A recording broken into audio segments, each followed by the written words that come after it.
winning news di TikTok.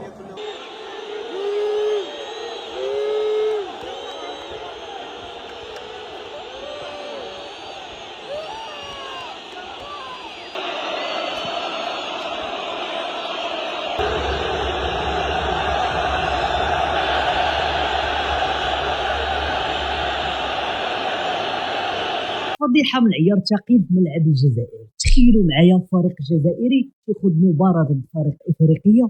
المفاجأة عمرو التيران بالسحر والشعوذة، ولكن المفاجأة صادمة. الفريق الجزائري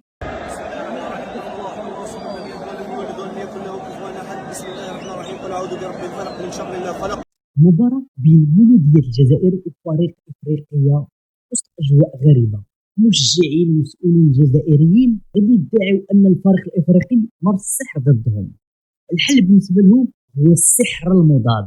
هذه ماشي جزء من الرقيه الشرعيه، بل هي مجرد تصرفات غريبه توهت صوره الرياضه بالجزائر اللي اصلا مشوهه. والغريب ان كل هذا وتغلبوا بنتيجه قاسيه في الملعب ديالهم. لا يفرح الساحر حيث اتى.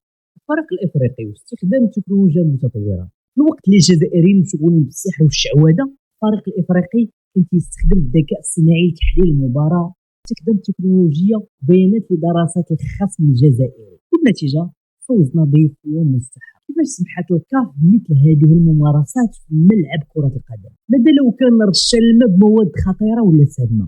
هاد التصرفات تسيء صوره الرياضه الافريقيه، تطرح تساؤلات عديده حول مستوى التنظيم في الجزائر. ولكن في الختام، الفريق الجزائري اللي اعتمد على الشعوذه خسر، والفريق اللي اعتمد على التكنولوجيا فاز، والفوز مستحق. شاركونا بارائكم في هذا الموضوع، ما تنساوش الاعجاب والاشتراك باش يوصلكم كل جديد من قناتنا قناه مواضيع.